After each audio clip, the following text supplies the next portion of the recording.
श्री गुरु चरण कमलेभ्यो नमः। सुखदेव गोस्वामी जी कहते हैं कि हे राजा परीक्षित, जो जैसा कर्म करता है उसे ऐसा ही फल मिलता है। जब हम बीज बोएंगे आम का तो कांटा तो मिलेगा नहीं। यदि हमने कांटा बोया और आम की इच्छा करेंगे तो मिलेगा नहीं ना। अपने जीवन में कभी भी मनमानी नहीं करनी चाहिए। मनमानी जो करता है ना उसको नरक जाना पड़ता है। जो शास्त्र के हिसाब से चलता है ना वो स्वर्ग में जाता है। स्वर्ग में सुख मिलता है और नरक में दुख मिलता है। पाप कर्म करने से आनंद तो आता है, आनंद का मजा का सजा कौन भोगेगा? फिर सजा कोई दूसरा नहीं भोगेगा, आपको ही तो भोगना पड़ेगा। इसलिए बच करके चलना चाहिए। शास्त्र की रीति से ही कर्म करने चाहिए। और शास्त्र पढ़े नहीं, हम मालूम नहीं है हमें, तो किसी ऐसे साधु के पास जाना चाहिए जो शास्त्र जानता है, वो बताएगा सारी बात।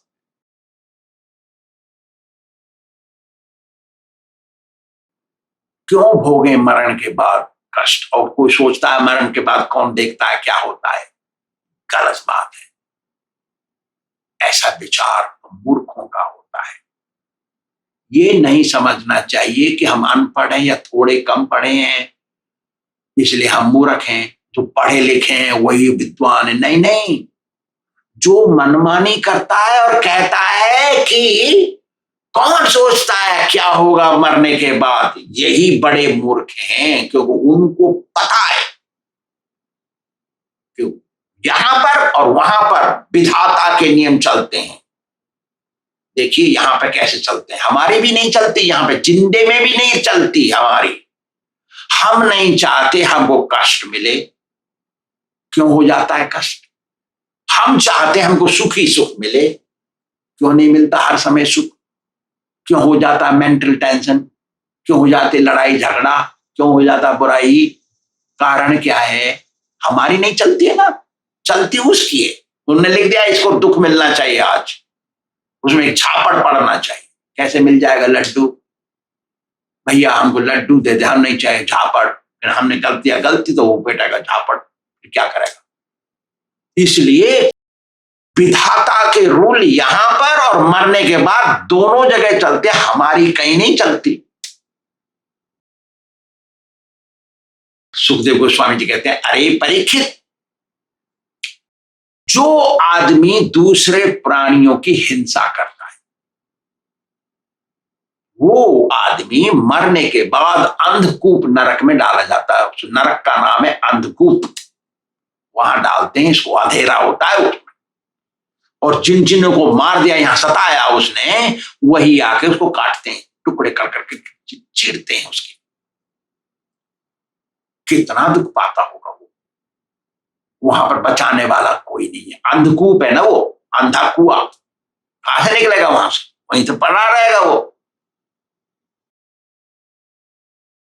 इसलिए भगवान का भजन करना चाहिए, किसी प्रकार की हिंसा नहीं करनी चाहिए। इस हिंसा करेंगे तो हमें जरूर दंड मिलेगा। आगे कहते हैं, हे परीक्षित, जो कोई शास्त्र के नियमों के प्रकार नहीं चलता है और अपनी आमदनी का आधा हिस्सा भगवान को नहीं देता है। हम तो कहते हैं आधा मत दो, रुपया में 15% दे दो। 100% में से 15% दे दो, 85% तुम रख लो। 100 बोरी गेहूं हो गया, 15 बोरी भगवान को दे दो, 85 बोरी रखो, हम कहते हैं। लेकिन शास्त्र कहता है आधा दे दो भगवान। जो कोई इस हिसाब से नहीं चलता है उसको कृमि भोजन नाम के नरक में डाला जाता है। बताइए, ये हम नहीं कह रहे, हम ब्राह्मण है, हम साधु है, हमारा मंदिर है, हम कह रहे हैं इसलिए नहीं। ये तो सुखदेव गोस्वामी कह रहे हैं भागवत में परीक्षित को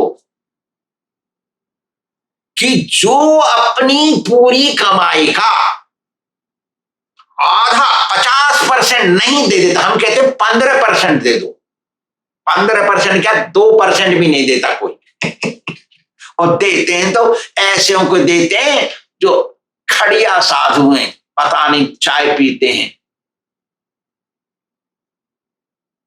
अरे देना चाहिए भजन करने वाले को जो नियम से रहते हैं। चाय पीने वाला तो नशेबाज हो गया, नशा है चाय में। तो वो जो कृमि भोजन नरक है वो 8 लाख मील चौड़ा लंबा है। परिक्रमा करेंगे उस नरक की तो 8 लाख, इतना बड़ा कुंड है वो, उसमें भरे हुए कीड़े और वो काटते हैं। हाय रे बचाओ रे, कैसे बचाएगा? वो तो 8 लाख मील है ना, कैसे जाएगा उसमें से? कहां जाएगा वो? और उन्हीं को खाना पड़ता है, क्योंकि जब रोता है तो मुंह खुलता है, मुंह खुलता है तो कीड़े घुसते हैं अंदर। बाप रे, हे भगवान, अरे क्यों करना ऐसा? भगवान को दे दो भगवान का हिस्सा। अरे इतना नहीं दे सकते तो थोड़ा कम दे दो। हम बोलते 15%, 50% दे नहीं सकते। अरे 100 रुपया कमाया, कैसे दे देंगे 50%? अपनी पत्नी है, बच्चे हैं, घर है, दुकान है, फलाना है। तो हम कहते हैं 15%, तो 100 रुपया में से 15 रुपए भगवान को दे दो। हम कहते हैं ऐसा, ऐसे कहते हैं सब जगह, सारी दुनिया में कहते हैं। हम हिंदी में बोल रहे हैं, हम अंग्रेजी में बोलते हैं वहां। जब तक उसके पाप का प्रायश्चित पूरा नहीं हो जाता कि उसने किया इतने दिन यहां पे, भगवान को नहीं दिया पूरा जितना देना चाहिए उतना अपनी आमदनी का, तो उसको भोगना पड़ता है नरक में। इतने समय तक कौन निर्णय लेता है? यमराज। इतने दिन भोगना है इसको। इसलिए यज्ञ शिष्टाशिन संतो मुच्यन्ते सर्व किल से भगवान बोल रहे हैं। अरे तुम्हारे पास जो है थोड़ा निवेदन कर दो ना भगवान को, तो उससे मुच्यन्ते सर्व किल, सारे पापों से दूर हो जाओगे रे। करो, भगवान कह रहे हैं भगवत गीता। फिर कहते हैं यज्ञार्थात् कर्मणोन्यत्र लोकोयम कर्म बंधना।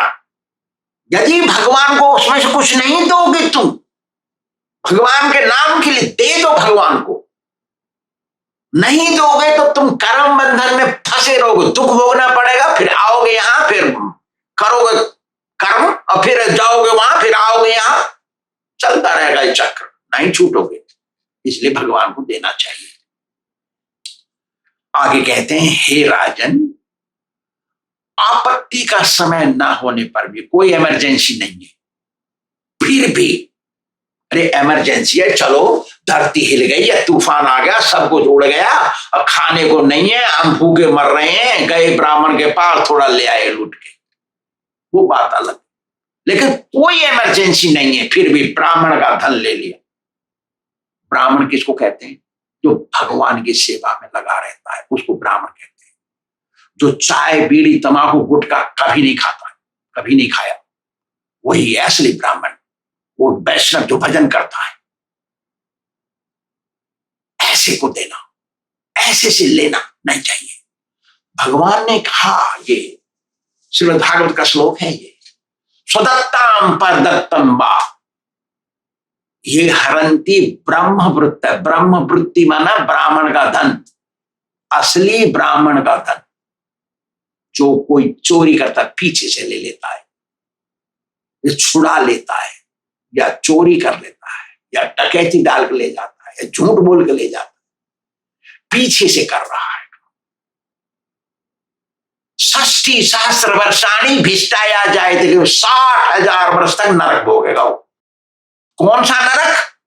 कृमि भोजन नरक। 60,000 वर्ष तक नहीं, सदंस नरक, सदंस नरक। वो सदंस नरक में 60,000 वर्ष तक रहेगा। वहां क्या होता है? तपाया जाता है अग्नि में, और फिर चिमटा लेके उसकी खाल खींची जाती है। देखिए तमाशा। जो सुनार होता है ना, लोहार गर्म करता है ना, उसको लगाता है यहाँ और उसको चमड़ी को निकालता है। हे भगवान, कितना दर्द होता है। हे दीन बंधु, खाल को नोच करके निकालते हैं। इसलिए ब्राह्मण से सतर्क होकर के रहना चाहिए। ब्राह्मण किसको कहते हैं हमने बताया, जो कभी चाय बीड़ी तम्बाकू गुटखा नहीं खाता है, प्याज लहसुन कभी नहीं छुआ हाथ से, और जो भजन करता है उसी को ब्राह्मण कहते हैं। बाकी सब तो डुप्लीकेट है, उनको देने से लेने से कुछ नहीं बन रहा, आ रहा जा रहा। क्या हो रहा है आगे, कहते हैं हे राजन, जो कोई अगम्यागमन करता है, माने जिस स्त्री से तुम शादी नहीं कर सकते उस स्त्री से गमन करता है, जिस पुरुष से तुम शादी नहीं कर सकती उस पुरुष से तुम गमन करोगे तो तुमको तख्त सुरभि में ले जाया जाता है। तख्त सुरभि का मतलब है वहां पर कोड़े लगाए जाते हैं और गरम गरम लाल किया हुआ लाल लाल पुरुष को तुमको आलिंगन कराया जाता है। लाल लाल की हुई लाल लोहे का स्त्री पुरुष, स्त्री पुरुष को स्त्री, स्त्री को पुरुष आलिंगन करा। बाप रे, थोड़ा गर्म लोहा तो छूने से हाथ जल जाता और लाल लाल को छूना, तब तो सुरभि कहते हैं। ऐसी जगह पे जाना पड़ता है। अब कौन है ये लोग जिनसे अगम्यागमन नहीं करना चाहिए? अगम्या किसको बोलते हैं? शास्त्र कहता है अगम्या पुरुषो नार्या हस्तग्राहे बिनाखिल नार्या गम्या तथा सर्वा बिना पानी ग्रहीताम। जिससे शादी नहीं कर सकते वो कौन है? जन्मदाता मां, जन्मदाता पिता कुछ शादी नहीं कर सकते। जिसने उसी पेट से जन्म लिया, बहन और भाई, उससे शादी नहीं कर सकते। जो अपने से निकले, लड़की या लड़का, बेटा और बेटी, उससे शादी नहीं कर सकते। अपनी नातनी या नाती, उससे शादी नहीं कर सकते। अपनी सास और ससुर, उससे शादी नहीं कर सकते। विजाति, पठान, मुसलमान, ईसाई, मिलेच, उससे शादी नहीं कर सकते। ऐसे लोगों से यदि कोई संबंध बनाता है गारंटी जाएगा तब सुन। आगे कहते हैं अरे परीक्षित, जो कोई मनुष्य बिना विचारे अपनी ऊंची जाति का कुछ विचार होता है, नियम होता है ना, धार्मिक स्वभाव, बिना विचारे अगम्यागमन करता है, पशुओं से भी करता है।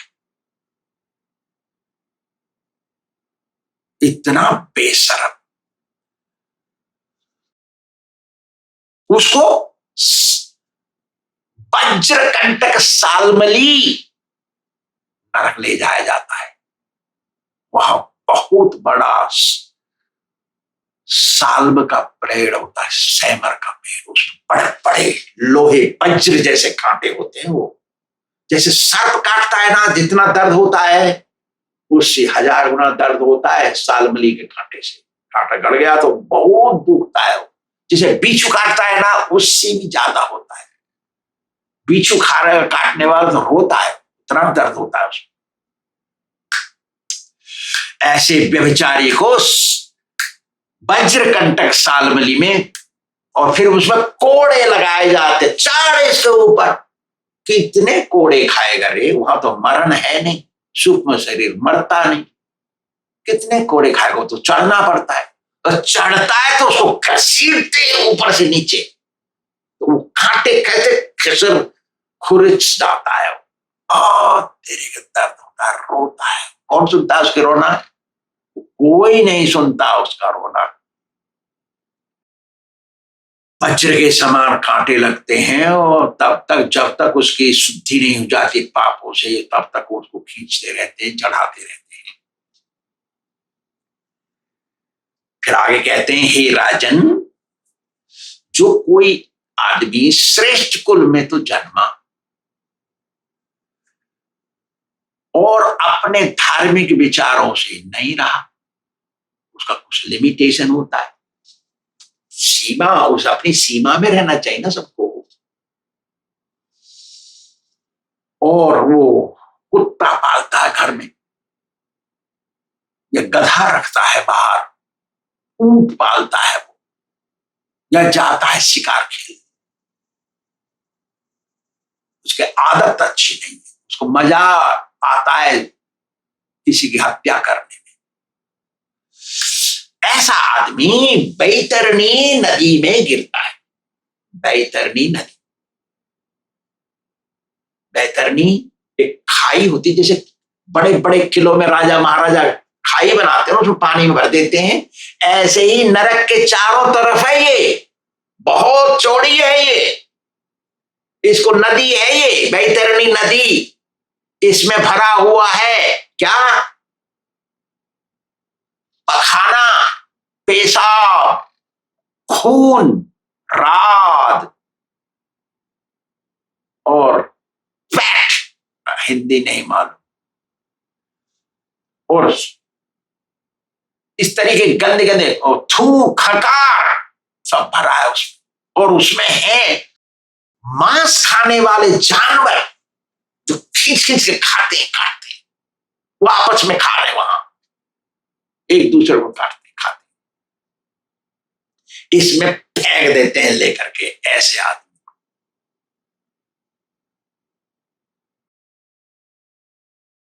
क्योंकि उसने अहिंसक जानवर मार दिए। यहाँ पे हिरण है, खरगोश है, कुछ ऐसे जानवर होते हैं ना जंगल में, ऐसों को मारा, तो वहां पर वो काटते हैं उसको,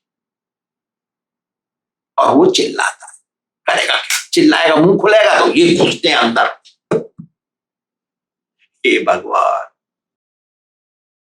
भगवान का विधान है ये, इसको ऐसा मिलना चाहिए, और वो विधान है कि ये मरेगा नहीं, भगवान ने नियम बनाया, सूक्ष्म शरीर मरेगा नहीं, तो भोगता रहता है, चिल्लाता रहता है, उसको भुगतना है अपना पाप का परिणाम।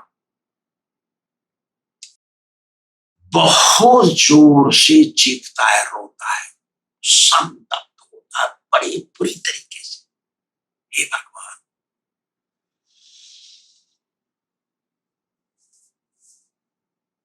इसलिए उससे बचना चाहिए। आगे कहते हैं जो कोई आदमी उच्च कुल में जन्म लिया है लेकिन अपनी मर्यादा में न रह करके नीच स्त्री, उसको कहते हैं ब्रुशली, मलेच, अंग्रेज, काले अफ्रीका, ईसाई, मुसलमान, पठान, पता नहीं क्या क्या, उसको कहते हैं ब्रुशली, ऐसी स्त्री से संबंध बनाता है, उसको पूयोद नाम के नरक में डालते हैं। वो पूयोद, वो जो खखार मलमूत्र से भरा हुआ है उसमें डालते हैं, वो ऐसे ही घृणित पदार्थों को वो खाता है वहां, और जब तक उसके पाप खत्म नहीं होते तब तक वो वहां पर रखते हैं। संस्कृत भाषा में नीच जन्मी स्त्री को, मलेच्छ को ब्रुशली कहते हैं, स्त्री को, पुरुष को ब्रुशला कहते हैं। मैं पुरुष हूं इसलिए पुरुष की बात करता हूं, स्त्री की बात, लेकिन वही नियम, सिक्के के दो होते हैं ना, इधर पुरुष होता था स्त्री, ऐसे ये नियम उन सब के लिए लागू है। ब्रुशली से कभी संबंध नहीं बनाना चाहिए, और ब्रुशली भगत बन गई है तो विशेष चिंतन नहीं, लेकिन भगत बनने के बाद भी संबंध नहीं बनाना चाहिए उच्च कोटि के आदमी को, उच्च कोटि की स्त्री को ऐसे नीच से संबंध नहीं बनाना चाहिए। अच्छा, वो तो ब्रुसली हो गए, चलो वो तो विदेशों में रहते हैं, हम तो भारत में रह रहे हैं ना, वृंदावन में, वहां कहाँ है कोई ब्रुसली, हम रह रहे हैं गांव में, कौन आ रहा है वहां ब्रुसली? ब्रुसली नहीं, अरे तेरी के, ब्रुसली को भोगने से जो पाप लगता है वो पाप और 5 स्त्रियों को से करने से लगता है। वो ब्रुसली नहीं है, लेकिन उनको उनका संभोग करने से भी इतना ही पाप लगता है। वो कौन कौन है? नंबर 1, वेश्या। वेश्या को पकड़ने से उतना ही पाप लगता है जितना ब्रुसली से पाप लगता है। ब्रुसली मतलब नीच, मलेच्छ, मुसलमान, ईसाई, पठान, अफ्रीकन, लाइक दैट, अंग्रेजी में। वेश्या सती च दासी च कुमारी स्याद रजस्वला, 5 स्त्री है। संग्रहीता च या भार्या प्रशल्य पंच प्रकीर्तिता। देखिए कैसा है, वेश्या से समागम नहीं करना चाहिए। वेश्या किसको कहते हैं? जो एक पुरुष के पास नहीं रहती, रोजाना उसको दूसरा चाहिए, जो पैसा दे दे उससे ले लो। और एक और है जो पैसा नहीं लेती है, वो तो आप खाली चाहती है। देखा, वेश्या। सती, सती कहते हैं साध्वी को, जो अपने पति के अलावा जिंदगी में किसी पुरुष को नहीं छुआ, जो अपनी पत्नी के अलावा किसी स्त्री को नहीं छुआ, उसको सती कहते हैं। उससे जबरदस्ती करके उसके इच्छा के विरोध में उसका सतीत्व तोड़ देना, उसको भी वही पाप लगता है जो ब्रुसली को छूने से लगता है। ब्रुसली किसे कहते हैं? बॉर्न इन लो, अंग्रेजी बोल रहे हैं, जो नीचहीन मलेच्छ जाति में जन्म ली, जिसकी वंश परंपरा में गाय खाना, शराब पीना लगा रहता है। वैश्या सती च दासी, नौकरानी, दासी, उसको भी कोई छू लेगा, गड़बड़ करेगा उससे, तो उसको वही पाप लगेगा जो ब्रुसली को पकड़ने से लगता है। कुमारी, जो अभी टूटी नहीं है, शादी नहीं हो गई, कन्या है, वो कन्या जिसका रजस्वला नहीं आया है अभी, ऐसी लड़की को पकड़ने से, ऐसी लड़की से पाप करने से, ब्रुसली के साथ समागम करने से जितना पाप लगता है उतना ही पाप इस लड़की को पकड़ने से लगता है। फिर क्या है? रजस्वला, अपनी ही पत्नी है और वो ब्राह्मण है, हम भी ब्राह्मण है, अपनी पत्नी को पकड़ रहे हैं, लेकिन रजस्वला के समय, रजस्वला में है, वो मासिक धर्म में है, उसको पकड़ रहे हैं हम, तो उतना ही पाप लगेगा जितना ब्रुसली को पकड़ने से लगता है। तो 5 स्त्री हैं, ब्रुसली नहीं होने पर भी उनको छूने से, उनसे समागम करने से ब्रुसली के बराबर का पाप भोगना पड़ता है, और वो गिरता है पुयोद नरक में। इसलिए बच करके चलना चाहिए। यदि कोई ब्राह्मण शिकार खेलने जाता है, मनमानी करता है, गुंडा बन जाता है, बदमाश बन जाता है जमाना कैसा होगा तो पहले से बता रखे हैं, सब भागवत में, शास्त्रों में लिखा है। कुत्ता पालता है, गधा छूता है, बकरी छूता है, भेड़ छूता है, शाकाहारी है, फिर भी वो जाता है प्राण रोध नरक में। उसको मरने के बाद नरक में ले जाते हैं यमदूत, प्राण रोध नरक। वहां क्या करते हैं? वहां टारगेट लगाते हैं, धनुष मार लेके मारा, काट दिया यमदूत। प्राण रोध नरक में कोड़े मारते हैं और दूसरे उसमें बाण मारते हैं, सताते हैं। ऐसा होता है। यदि कोई नरक जाने से बचना चाहता, विशेष रूप से बैतरणी में गिरने से बचना चाहता है, तो उसको क्या करना चाहिए? ना वितरण करना चाहिए। वितरण, वितरण शास्त्र में बांटने को नहीं कहते, वितरण तो बांटना कह देते आजकल। ठीक है, वो भी हिंदी तो सही है, लेकिन संस्कृत में वितरण एक वस्तु होती है। देखिए क्या होता है, दानम वितरणम प्रोक्तम तेन सा तीर्यते ततः। वितरण उसको कहते हैं, दानम वितरणम प्रोक्तम तेन सा तीर्यते ततः वैतरणी ततः प्रोक्ता गोदानेन विशेषतः। एक असली ब्राह्मण जो नियम से रहता है, भजन करता है, जिसने कभी कोई गड़बड़ नहीं किया, चाय बीड़ी तमाकू नहीं छुआ, ऐसे ब्राह्मण को कोई दान देता है तो उसको कहते हैं वितरण। याद रखें, खाली वितरण कर दो, प्रसाद बांट दो, कपड़ा बांट दो, वितरण ये नहीं गड़बड़ है, वो तो साधारण भाषा है। एक स्ट्रीट की भाषा होती है, एक विद्वानों की भाषा होती है। वितरण किसको कहते हैं? एक शुद्ध परिशुद्ध शुद्ध ब्राह्मण को दान दे दिया, उसको कहते हैं वितरण।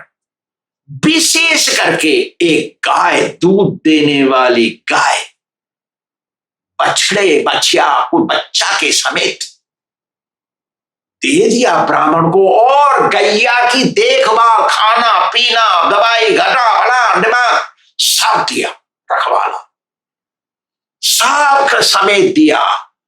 वो कितना भी पापी हो, ना तो उसको वैतरणी नदी मिलेगी, ना उसको नरक मिलेगा। लेने वाला शुद्ध परिशुद्ध होना चाहिए, कभी चाहे बीड़ी तंबाकू नहीं छुआ, प्याज लहसुन की बात छोड़ो, सपने में नहीं देखा। ऐसे आदमी को दे देंगे तो बच जाएंगे। श्री राधा गोविंद भगवान की जय।